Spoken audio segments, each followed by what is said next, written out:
thank you for taking the time to download and listen to this podcast from Celtic Underground. You are possibly picking this up on thecelticunderground.substack.com.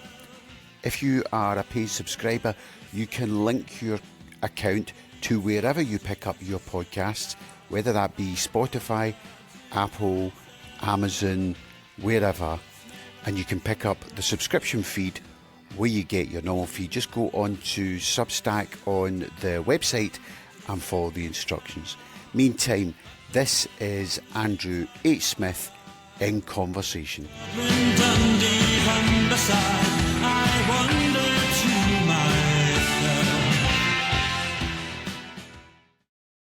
Hi all, and welcome to Celtic Underground in Conversation. And this week it's a true honour to people I think represent the best of Celtic, because today I've got Nick Weir and Claire Murray of the Kano Foundation. Nick, lovely to see you guys. Nick, great to have you along, and you're the CEO, so I'll do that as we go along. You're the CEO, Nick, eh? Not quite CEO, Andrew. I'm a trustee and the chairman of the Kano Foundation. Chairman, sorry, Chairman. Very proud of Chairman. But yeah. Well, my apologies. We'll get away with that one. You're like CEOs, chairmans. Well, we'll not go there with Celtic. And Claire, I believe you're a trustee. I am, yes, I'm a trustee. Just a bog standard one. No CEO in there. Yeah, or no even chairperson. We really should say, shouldn't we? And Claire, I've got to say before we go, it's a real delight, if you don't mind saying so, to have you on here, because to my eternal shame, my mother brought me up going to the Celtic games. I go with my sister and I go with my female cousin. So it's never been a patriarchal thing for me, Celtic, but my God, my 2 years doing this in Conversation, it's incredibly patriarchal, because I think you're only the fourth woman we've had on. Susie McCabe, we had, and my colleague from the Celtic View, the old days, Meryl Brown. We had Tommy Burns' daughter, Jenna Burns, so you're number 4, but that's to my eternal shame. But so if any women out here watching want to come on, especially some of the series as we do, please come on. But it's a special delight to have you on, Claire. Thanks very much. It sounds like I'm in very good company, and I'm also improving your DEI stats as well. Which are out there trumping at the moment, I have to say. And for I think most Celtic supporters know of the Kano Foundation. And for me, if you don't mind me saying, to me it kind of represents something that's very kind of quintessentially Celtic, because it's kind of born out of charity. It's serving a certain community that's maybe often either shunned or not served. So it's like you've almost got the roots of Celtic in terms of what you do, but even if most of us know maybe why, how it's come about, but if one of you wants to take this up a bit, where everybody will see you in the ground and they see that wee section, especially because the high vis, you have the high vis, don't you, for the Waynes? Do you tend to have kind of high vis kind of thing sometimes? Big bright hats. Big bright hats, right. So it's like there's very much that you can tell the little section behind the goal of the Lisbon Lions. But what's the origins of the Kano Foundation? Who wants to take this up? I'm quite happy for either one of you to take it up. I can take that if you want. The story of the Kano Foundation is fascinating. It essentially dates back to 2008, where Martin Kane, a Glaswegian, was living in Australia, and unfortunately he develops Devic syndrome. It's a rare autoimmune condition. He's then hospitalised for months and requires specialised care. He's also known as Kano. Kano is a lifelong Celtic. I remember it. Celtic. Also I was a lurker in Celtic Quick News then, so I would obviously see his posts at that time, Exactly. So he's also, as you mentioned, very active on Celtic Quick News Forum. And then there's a huge community response. The forum members unite to try and support Martin, and the target is, I think, £60,000. And the purpose of raising that money is to adapt his home and to return Martin for Christmas with his family. The outcome is quite staggering. The community far surpasses and exceeds that target, and an incredible show of generosity. The entire turning point is, not only did they adapt the home, the surplus funds were then given back to take children who helped fundraise for Martin to bring them to Celtic matches. So you fast forward to today, it started in 2010, 2011 as a registered children's charity. We've now surpassed the 21,000 children mark at the Kano Foundation, and that's something we're very proud of. And Claire, when did you become aware of it? Like, obviously, I know the names of the guys that were in it at the very start, you know, like, which I don't know if you guys have ever kind of John Paul Gilmartin, Joe Mackin, Mark Kingsman seem to be along with co-founders Mark Martin, Tony Riley, Gordon Johnson, and Gillian McCall. Those were the kind of the founders, as it seemed to be, or the kind of like I was going to say like the founding fathers, but that would have just been more of my Trumpian tendencies coming out. The founding persons. Yeah, I think. Sorry, Sorry, I carry was on, just going Claire. to say I think Gillian would have something to say about that. Of course, She's so quite she a should. formidable character, yes. So when do you come on board then, or how do you get involved? Yeah, so as I say, as I mentioned to you before, I used to sit basically above the Kano Foundation. My season ticket was up there, and I used to spend half of the games just watching this bunch of kids below me just going crazy. Yeah, And obviously, you know, you come home, you look them up, and you're like, what is this? And then found out about the Kano Foundation, and just kind of followed them on social media. And then 2021, Kano were looking for trustees.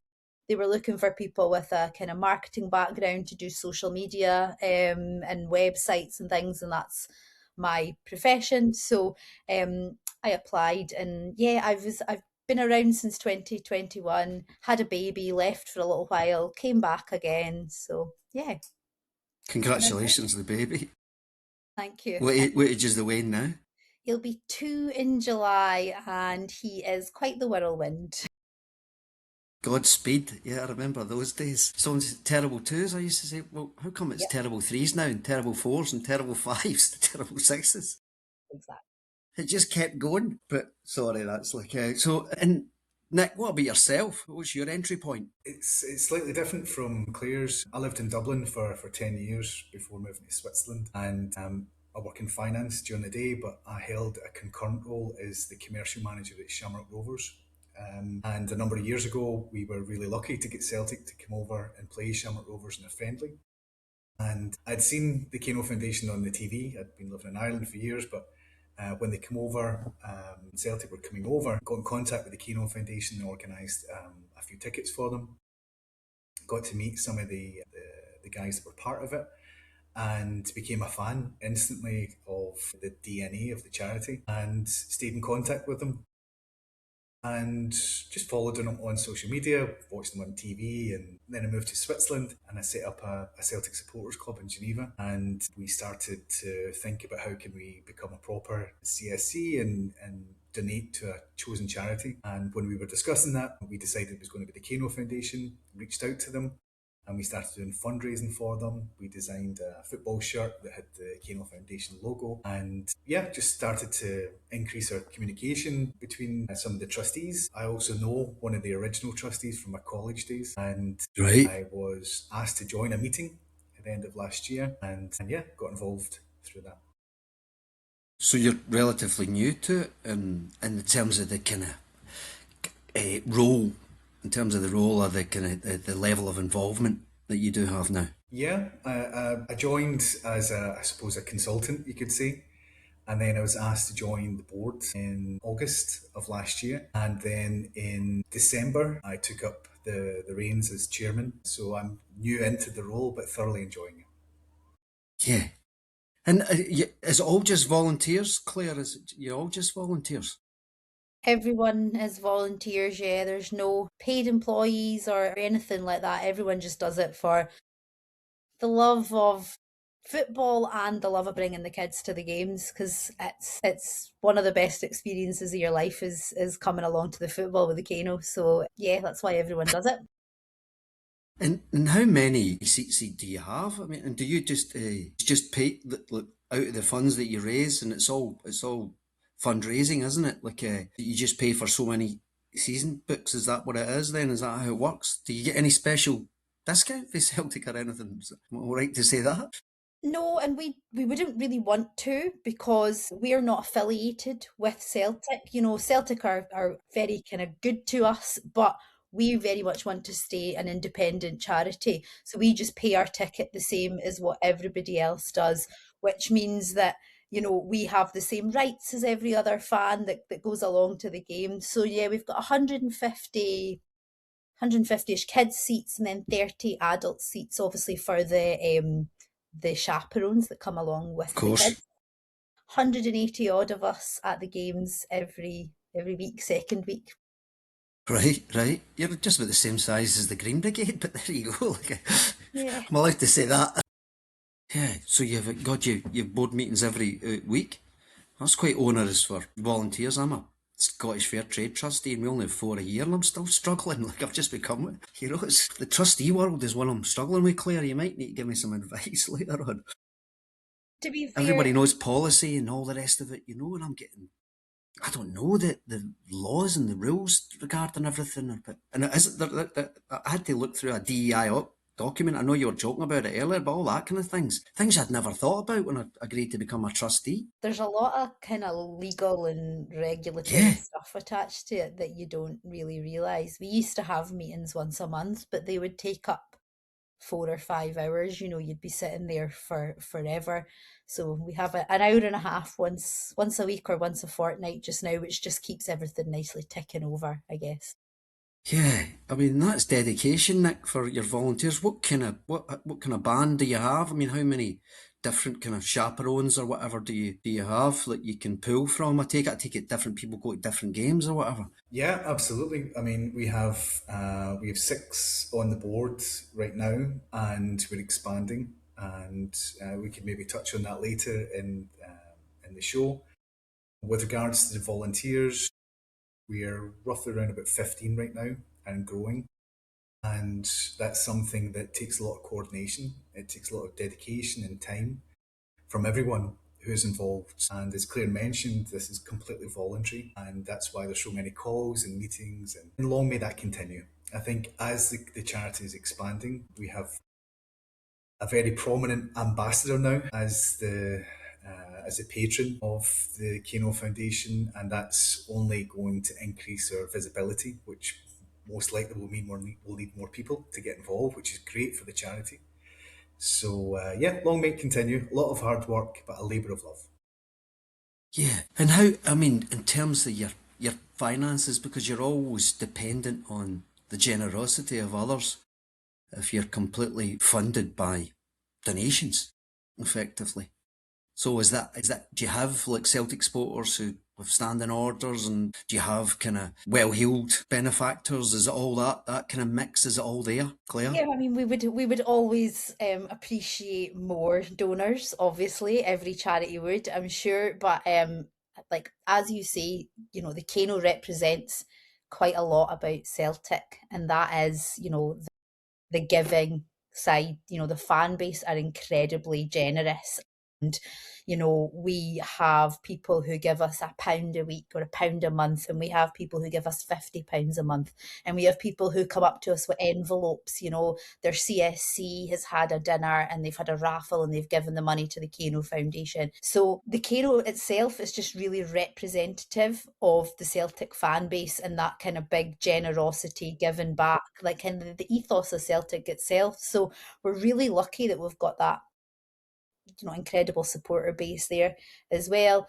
And as Nick pointed out, things like CSCs, you know, they sponsor us. We're the you know, Wimbledon CSC down in London, for example, they charge Right. their members £3 a game, and all that money comes to the Kano Foundation.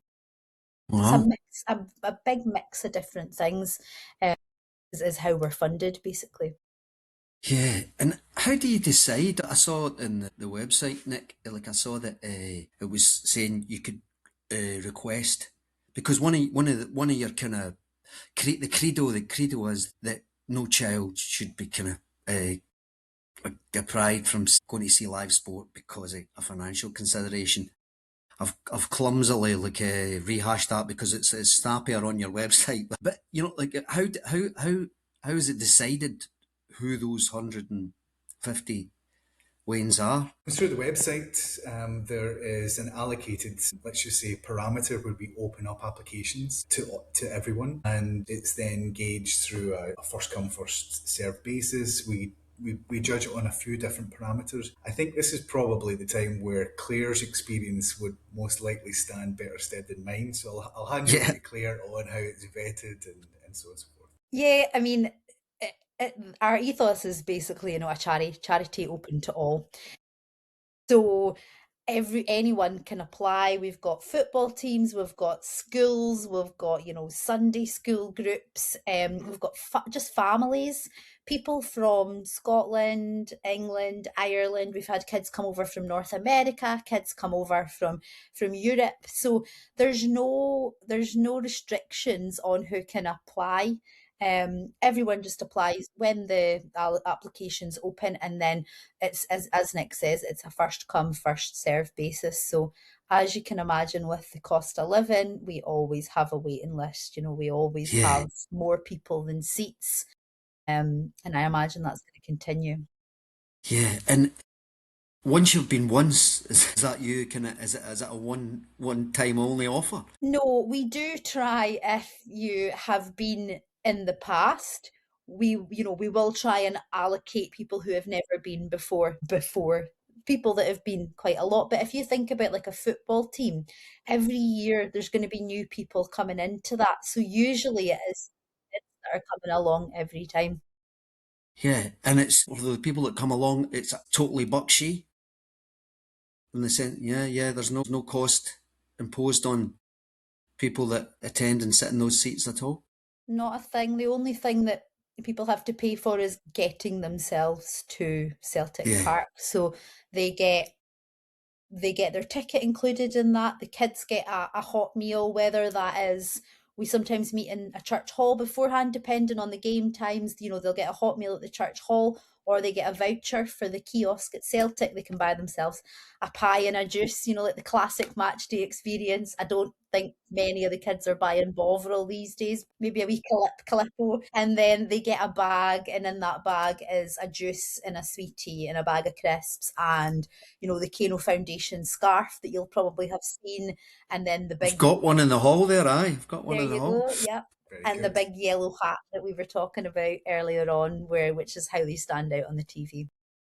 Yeah, because I was thinking about the high vis, but because I just think of it, you see children's nurseries and all that kind of thing, but the hats, yeah. Like, whose idea was the hats? Do you know anything, provenance of the hats? I think just when it all started out, the kids were freezing, so we thought we better get them hats. So they only get them in the winter months, though, because obviously they're not going to sit with a big woolly hat on and Yeah, that's just me. That's just me over there. Like North America, that's because obviously, God, you wouldn't be paying for people to come over from North America. That would bust the budget. Definitely. I mean, the large majority of the kids are from the UK and Ireland and a little further afield. And as we mentioned earlier on, as we're expanding, then, we're open to all, but, flying people over first class to attend a game in Celtic Park isn't really in the strategy of the Kano Foundation. No, But certainly if they find no. themselves in Glasgow and have applied well in advance and we've vetted them, then they're most welcome to come along. Yeah, because I always thought there would be a kind of socio-economic consideration, but you don't want to, you can't create that either because you're almost saying, oh, yeah, you're here because without too fine a point in it, and I work in this kind of sector, I work in the charity sector, because you're poor. Oh, we're giving you your largesse. You can't have it that way, but at the same time, you want people that maybe wouldn't be able to afford it. It's quite a difficult balancing act, I can imagine.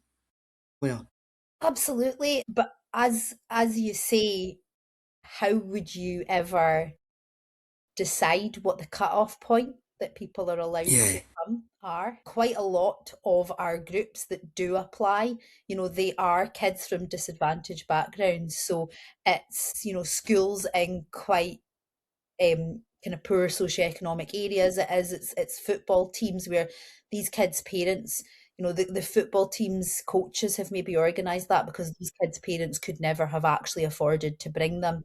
And if you talk to the kids when you go to the games, and you say, you know, have you been to the football before? Quite often the answer, I mean, the majority of the time, the answer is no, or the answer is, you know, my mum and dad could never afford to bring me to this. We can't afford to come to the football. So although we don't state that, you know, you have to, you know, you have to earn under a certain amount of money I to know. come, it You does couldn't. end up working out like that anyway. Yeah. And what's the kind of age range of the youngsters who come? Between 8 and 13, average Yeah. is around that age group. Yeah, and is that something that it seems that's a good range, and it's a good age as well, isn't it? Because if they're younger than that, well, that's what I found. I thought my son was never going to be interested in football. You know, even at the age of 7, I was kind of dragging him to the odd game, and when I wasn't working, and then suddenly it was like a switch. It just clicked on, and he started playing for his school team. So that in 8, I think I speak to quite a lot of parents, and that's when your kind of world opens to me. Yeah, like so Bet you 8, were 8. delighted. I was delighted. I was delighted. It's like, yeah, I've got something for evermore that we'll be bonded over, you know, which was how it was with my mum right up to her dying day. You know, that's what we spoke about with Celtic. But so I was kind of delighted. And then at the same time, I thought, some of the things that surround it, you think, do I really want to bring my son into this? And I hope he doesn't kind of go that way, you know, with it. But I'm not going to go into it. But you know what I mean, in the sense of, you want him to love Celtic. My mum used to always say to me, son, pro Celtic, anti no one. That used to be her. I said, well, maybe apart from Rangers, mum, you know, like. But so that was, it was a positive force. And that's what I love about the Kano Foundation. It's these things that make Celtic a positive life force you guys are doing. And that must give you a kick, Nick. Pardon that, blooming, like a rhyming there, but like, you know, that must give you a real thrill. It's the driving force behind it. It's a long time ago, since I was 8 or 13 again, but I do remember being taken to games when I was that age, and I was also really fortunate to play a lot of football as a young kid, from people from all different backgrounds, and being taken to a professional football match at that age is a magical experience. And it doesn't, you know, take a rocket scientist to work out that when you're getting the feedback from, you know, the kids, the volunteers, the trustees, and so on and so forth, that it takes you back to your own youth as well. So I resonate a lot with what's going on. Even before I joined the Kano Foundation, I was a huge fan. But being part of it is just, I suppose, motivation to continue to build on the shoulders of giants, quite frankly, from all the trustees and volunteers that have contributed to the Kano Foundation over the last 15 years. To get to that 21,000 children mark is an incredible feat.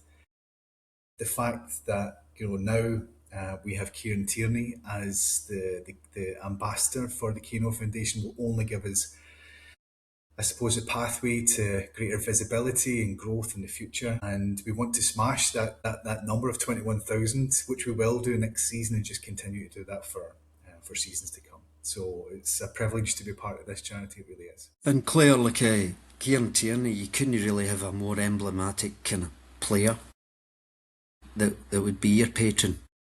No. You know, and whatever Kieran Tierney does and the rest of his football career or whatever, he's a Celt for life. That's just how it is for any of us, you know. But you know that even if he'd never come back to Celtic, he was a Celtic supporter. But like, so to have that, you know, that presence will be there long, you know, many decades because of who he is and what he is and what he represents. So to have him as the patron, well, how did that come about? Because that's only this season, I believe, isn't it? Yeah. Just, oh God, I can't even remember. What was it, February kind of time? We have had other. Was that right? Yeah, start of the year. Yeah, I never have any idea what month it is, to be honest. So I'm Yeah, glad I've got the year Claire, right. your Wayne's not even 2. Of course, you don't have any I idea. don't sleep. No, but we have had other players as ambassadors in the past. We've had Scott Brown, we've had Tom Boyd. So Kieran's a good group there. Yeah. Yeah, it was just you know, discussions with Celtic. As I say, we're not affiliated directly with Celtic, but we do have a good relationship with the club. And it was Nick that kind of facilitated that relationship. So Yeah, delighted. And what an inspiration for the kids as well. You know, like Katie started off in the stands watching the games just like Mm. them. And then now he is the ambassador and that like I mean he's a hero, isn't he? He's like a Celtic hero. So like what a player to have on our team, basically. Nick, I can imagine if Claire was saying you facilitated it, I can imagine, like, the thing about it is Katie would know the Kano Foundation. You know, he wouldn't need to be told about it. He would know it because I think Uh, you do have a kind of. I think there's a pretty good understanding of you across the kind of fan base in general. Would you say, Nick? Absolutely. And, you know, the conversations with Celtic were really productive, really transparent, and really open. Kieran did know about the Kano Foundation, which I don't think any of us were surprised about. We were delighted that he did hear about us. The fact that, you know, not only has he had an incredible career at Celtic, then going down to Arsenal and doing well, and then coming back. But I just think it was so timely given the fact he scored that goal for Scotland to help us into the Yeah, World Cup. Is a real inspiration to kids who come to the Keno Foundation games with us at Celtic Park. He is quite literally the best guy we could get for the job, and we're really looking forward to having a closer relationship with him over the coming months and seasons. And yeah, there is I suppose, on a personal level, originally I grew up in Motherwell, and so to right. meet Kieran in Muirhouse, and we have sort of mutual friends, and to have another Motherwell guy on the team is fantastic. Yeah, great player, not only for club but for country as well, and what an inspiration it is for the children that are participating as part of the Keno Foundation family. Used to go to Motherwell Civic every Christmas to see the panto because I grew up in Lark Hall of all places. But like, so yeah, I know Motherwell. I know Motherwell. I had one of the worst nights of my life there, but there you go. Yeah, I'm not going to that one Okay. either. Well, I don't Motherwell think I've Civic. ever been to Motherwell, and I can't You're see a missing reason out, that that'll Claire. The change. next time I'm back, I'll take you to Motherwell. No problem. What a promise. And even like, and you take a wrong turn and you end up in Wisha, and there, whoa, that's like the land that time forgot. I see that's But different. like, There's loads of yeah, really nice places in Motherwell. There's loads of brilliant people in Motherwell. I was actually back there last weekend, and I know this is a random story, but I ended up going to the tip in Bells Hill, and it was during that time where all the hailstones come down. And yeah, then about half an hour later, it was, you know, the sun was splitting the trees. And I took the opportunity when the weather cleared up to go and see the Tommy Gemmell statue in Craigneuk. yeah. And I have to say, I've seen a number of statues over the years, and that has to be the best one I've ever seen. It was brilliant, really Haven't brilliant. he So, seen it yet? But for that is a everyone good that's reason to go. contributing to that Tommy Gemmell Memorial, well done indeed. Yeah, yeah, no, it did look good for the pictures, but I'll need to go to it. I'll need to go to it. We used to go to Wish all the time because I think was it the kind of Wish a Classic. There was a used to be a cinema out there. You know, I remember seeing Grease, queuing up for 6 hours to see Grease, and then I didn't get half the jokes. I think I was kind of Kano Foundation age, and when they said it burst, you know, after they'd been rocking about in the back of the van, I thought they meant a tire. Like, you remember when she thinks she's pregnant. So that's. But I mean, wait, Claire, what does a day look like with the Kano Foundation group, the group of youngsters? How does it? So I mean, is it quite a long day in the sense that you meet a long time before the kickoff or whatever, or how does it? I mean, it really depends, right? So if it's a midweek evening game, obviously it's Yeah, of completely course. different to, a Sunday 12 o'clock kickoff. But the weekends we generally meet in St Michael's Church Hall, just along the road. Yeah. Yeah, and the kids will get lunch. They have a sing song. We try and keep it as kind of PG as possible, but sometimes the chants, 150 kids in a hall, and they all idolize, the Green Brigade and everything. So you get some interesting chants going on sometimes, but we do try our very best. Yeah, And then especially in a church hall. exactly, yeah. And then we all walk along from there to Celtic Park together. And again, the kids are all, shouting the Martin O'Neill chant, they're shouting the Celtic chant. It's brilliant. The flags are out. So if you ever walk along that way and you can't get past a line of 150 kids, that is us. We apologise. So we're usually in the stadium maybe about 45 minutes an hour in advance, just to get everyone in safely before the crowds come in, get all the kids in their seats. And yeah, and then, we're all sat there behind the goals. They're booing the opposition players as they're training. And, they're up, they're singing. We've got flags, we've got drums. So the kids really bring the noise Right. Do you in the give them building. drums? I mean, do you have drums that get rolled out to We the do, next group? yeah. We Yes. have the drums, we have a huge flag, which quite often you kind of see it travelling around the stadium before it makes its way back to us. So yeah, we bring all that along. The kids have a great time. Sometimes someone like Geo Thompson, who does the prints, Oh, look, The draws artwork. kind of thing. Do you mean? Yeah, yeah, drawings, yeah. yeah, Artwork. I've seen the artwork. Yeah, yeah. Because I was going to try and reach out to him because he seems to. Is that the one you see him doing it really quickly? He shows that as if he's doing it within a couple of seconds yeah. And he on usually gets social the media. Yeah. players to come in and sign one. So we give the kids all out bags with a scarf, hat, all their sweeties, their juice, and sometimes Geo will do a special print for them as well. So you might see the kids like waving their prints in the air too. Right. And then after that, they just settle down and watch the game. But like everybody else, Yeah. there's abuse for the opposition players. There's cheering for our players. Joe Hart was a big favourite because he would actually interact with the kids. Of course. Before going off at half time. So, they'll be trying to get Joe Hart's attention, or Casper Schmeichel's, or Sinisalos now, obviously, and then shouting on their favourite players. I remember when Kyogo was there, and everything was just Kyogo, Kyogo. Yeah. Like trying to get him to kind of acknowledge them. But yeah, the kids watch the game the same as everyone else. Absolutely love it. And then they head home along with all the rest of the crowd, and they don't care if we win, they don't care if we lose. They just have a brilliant Or time. draw, just Yeah, as the song yeah. says. This season. Sorry. But we have kids. They're not just Celtic fans. We've had Rangers fans in before. We've got Motherwell fans.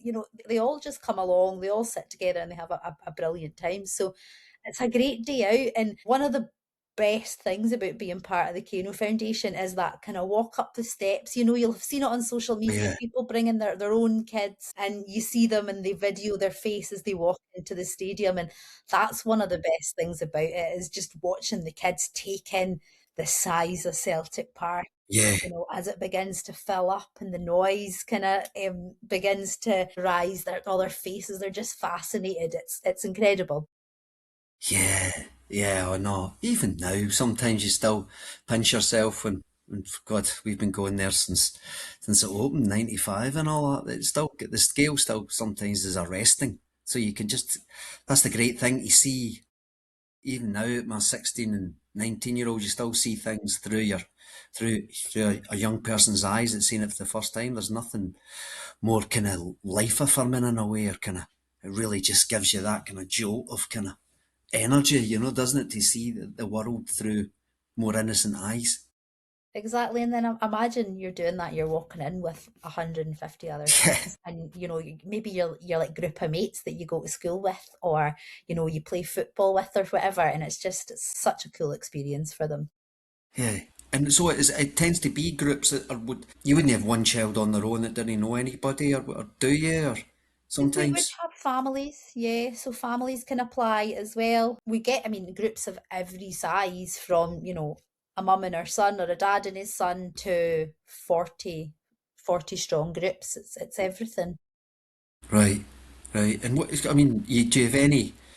Nick, have you been part of it like a few times, gone with the whole crew? Then have you been there? Done it a few I've been times? in the past, and given the fact that I'm not based in Scotland, I don't get to as many games as I would like to. But for the forthcoming season, there'll be more participation by me. As I mentioned earlier on, I've certainly got my hands full on the strategy side, and on at board Yeah, level and so on. But tune in to every single game from where I live here, and I always, I have to say, get a wee jolt of excitement when there's a shot camera or a wee pans. goal, and I can see all the wee hats jump up and down, and sometimes I can squint my eyes and maybe see Claire or Gillian or other members of the board and so on. It's brilliant. That's definitely the motivation that keeps me going.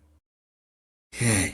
And Claire, do you have any favourite memories in terms of the experiences that you've had? Do you go to European games, or is that because it's more cost? No, it's obviously more of a cost, Yeah. and it being a kind of Thursday night, or well, depending on where we are, Don't say and that. Don't say that. It was a one-off. Don't say that. um, a Wednesday or Thursday night, it makes it a wee bit more difficult. So, and it's obviously you don't know when the European games are going to be until closer to the time. So, we don't go to the European games. No, it is Right. just league home games and the occasional friendly and things like that as well. Right. And for you, like, what's been some of you must have some favourite memories, or just to see that joy, like, or to just funny, or just like, really kind of satisfying. Don't know if I can repeat some of the things that Right. you hear. I mean, it's not bad words or anything, but just some of the things that kids come out with at the game. Sometimes you're like, I can't believe you've just said that. But there was now, what game was it? There was it was one of the kind of January games, February games. It was maybe Livingston, and there was a group of kids there, that it was this season, group of kids there just having an absolutely great time, right? And there was quite a big group of Irish kids, and they all had to go off and get the boat just before the end. So there was Yeah. one boy and like two boys, and their mums were just stood in the middle of this row. And as I say, it's February, it's freezing. One of the wee boys whips off his top. I think we're drawing. It's like the 75th minute. And he's just Probably. jumping up and down, waving his top in the air, not a care in the world. And you just think that's what it's all about. You're not bothered about the score, about the temperature. You're just absolutely delighted to be here. But obviously you have things like, watching Celtic win the league with all those kids, watching us, Oh yeah. raise the flag on the first day of the season, all of that, and just that vibe and atmosphere and seeing people have a great time. That's the best thing about it. It really is. And you think that they'll remember this, like, because Forever. you do yourself. You remember things. I found Super 8 cine film. I used to play in a kind of indie band in the 80s, and we used to try and film when we played down London and all this kind of stuff, and make monkeys videos. I found the cine film, and at the start of it, before we're doing all this stuff in the rehearsal room and along the Houses of Parliament and all that, it's Celtic raising the league flag, So must have thought the most important thing for this camera to film first is Celtic raising the league flag. So these things you do remember, don't you? Yeah, I also one of the really cool things that we went to was we take the kids to the women's games as well. Oh, yeah. Not so much this season, but we have very much in the past. And we went to the game where they trialled out the Celtic end. And we were just Aye, aye. we were Yeah, I just was there right round myself, the aye. corner, yeah. And just to see, and it was mainly girls, and just to see young girls It was watching beautiful. Yeah. watching such like an inspirational team, because that team was a fantastic Celtic women's team, and then all that noise and atmosphere. And I went with a friend who was a bit older than me, and she said when I was that age, all I wanted to do was play football, but there wasn't girls football teams. And to sit here with all these kids and see that the inspiration for girls as well, that was a really special moment too. And that's something that you know those kids got to do through the Kano Foundation. And do you have quite a few girls in terms of the groups, or is it quite boy kind of heavy, I suppose? Or do you think you have a bit more, like, in terms of female representation? I would say it's maybe about 60-40. You know, Right. it's probably naturally just a bit more Of boy course, yeah. heavy. As I say, it's a lot of football teams, sports teams, and things. But no, there's a lot of girls come along as well, which is really good to see. Definitely. You saying, Nick, I mean, you're very much, obviously, like you're saying about strategy and such, like, what is the way forward for the Kano Foundation? What are you hoping that where you can go next. Expansion, and I think just that visibility of showcasing what we do on a larger scale. We mentioned some of the figures earlier on. The 21,000 mark is something that we've already surpassed, and in the forthcoming season we want to smash that. Reaching out to more donors, not just UK and Irish based, but globally as well. We've also collaborated with the Irish sportswear brand O'Neill's, who, All right. after one of the best voting system posts that we've had on social media, our fans got to vote on our new home jersey. They had a choice of four, and they decided on a very classic, obviously green white hoops with kind of gold trim that we're looking to launch really soon. And there'll be a way where fans can buy these shirts, and obviously all profits would go to the Kano Foundation. I have to say they look pretty smart. I've seen the prototype. It looks really nice, and that's something that again is a nice avenue for us to fundraise. Okay. We're also looking to collaborate with a number of other external partners that hopefully in the not too distant future we can make some announcements around. And just generally keep on pushing it, Andrew, and making sure that people know about the Keno Foundation, know how to apply to come to a game with us, know how to donate or through our website. You can obviously follow us through social media. You could buy one of our new O'Neill's jerseys that are coming out soon. And yeah, generally, and obviously have fun along the way. I don't want to be all corporate and miserable about strategy and so on and so forth. Yeah. I was a kid once that just loved going I still love going to the football myself when I'm back home. That's, that'll never, die. And that's the passion that I think all brings all of us together. Yeah.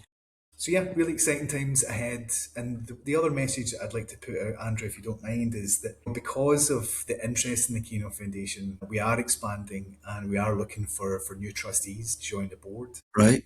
So if any of your listeners come from an e-commerce background, an accountancy background, a paralegal or legal background, or anyone who thinks they have the right, background to join and add value to the Keno Foundation, what we'd ask them to do is just send your CV into our email address, which is contactus@thekenofoundation.com. One of the trustees or myself will give you a call and we can have a chat about how we could collaborate in the future. So if there's any future Keno Foundation trustees out there that are watching this, send us an email and we can set up a call with you. No, so let's do that again. I pretend to be one of those kind of smashy, nicey DJs. Let's give us this one more time, can you? Contact us at sorry, was it the address? Was it contact at the Kate? Oh, sorry, just do it properly. I'm blowing it here. Just do it properly. So what was the address again? I always like to say addresses twice. So Genuinely, the address is no problem. The email address is contact us, all one word, at thekenofoundation. Because we do have, I do think I know at least 3 or 4 lawyers that are among our subscribers. So that is our kind of Celtic Da clientele in the Celtic Underground. So genuinely, it is worth giving that, and it's worth so where can you get the top, the O'Neill's top? Is it this all on the website as well? It's all top secret right now, Andrew. We're going to so you can't buy it yet. We're going to do the official launch pretty soon. And all right, good. There'll be a way where everyone can buy a jersey. The more jerseys that we sell, the more money the Keno Foundation makes. We are completely non-profit, and everything goes to as a donation to future games and even more kids to bring kids to the game. So what I would say is, if you can keep an eye on social media and on our website, we'll put out an announcement fairly soon. No, grand. And Claire, it must give you a real kind of deep-seated satisfaction to think you almost can't think about Celtic now without it becomes one of the kind of cornerstones or one of the parts of Celtic that makes Celtic what it is now. It's almost become that, the Keno Foundation, isn't it? You could never envisage yeah, and I know having the Waynes there. No, I think for the people on the board and, the volunteers, it's so tied up in your Celtic experience now, and quite a lot of us have like season tickets and things, and nobody ever sits in their seat because they're over helping out with the kids and all of that side of thing. But I think you'd said before, you know, everyone knows who the Kano Foundation is, and I think we'd like to think that.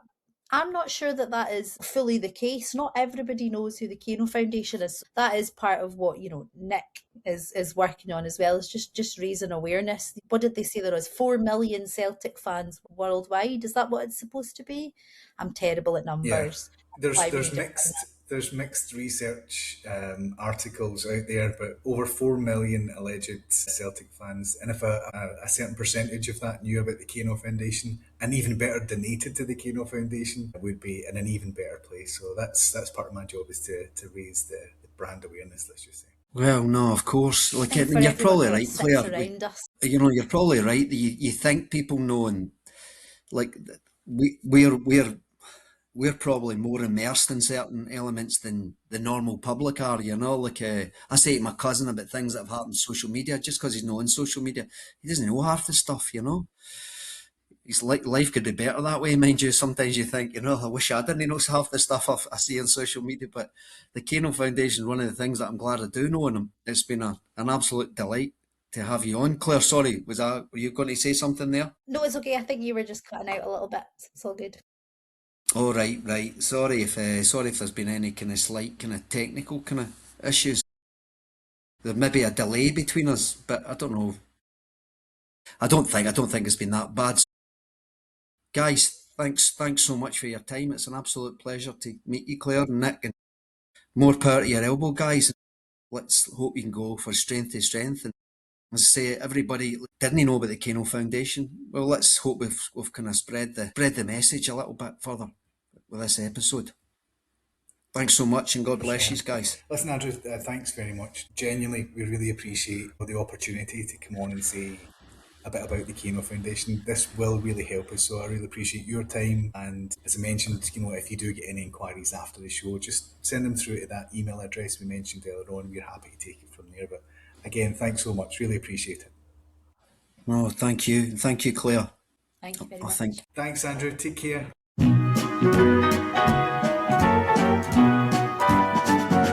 Bring me sunshine in your smile. We hope you enjoyed that podcast. There will be more along soon. Please share the joy of Celtic Underground. Rate us wherever you can find us on your podcast provision, and also subscribe to the celticunderground.substack.com. As you'll be aware, there are two types of subscription. There's free subscription, where you get a certain amount of content delivered directly to your email address, and then there's a paid for subscription, where you get even more content delivered directly to your email address as and when it comes out. Anyway, enough of me. We hope you enjoyed the podcast, and this is me, Harry Brady, saying good night and God bless. Good night. Bring me sunshine in your smile. Bring me laughter all the while. In this world where we live, there should be more happiness. So much joy you can give to each brand new bright tomorrow. Make me happy through the years. Never bring me any tears. Let your arms be as warm as the sun from up above. Bring me fun, bring me sunshine, bring me love, sweet love. Bring me fun, bring me sunshine, bring me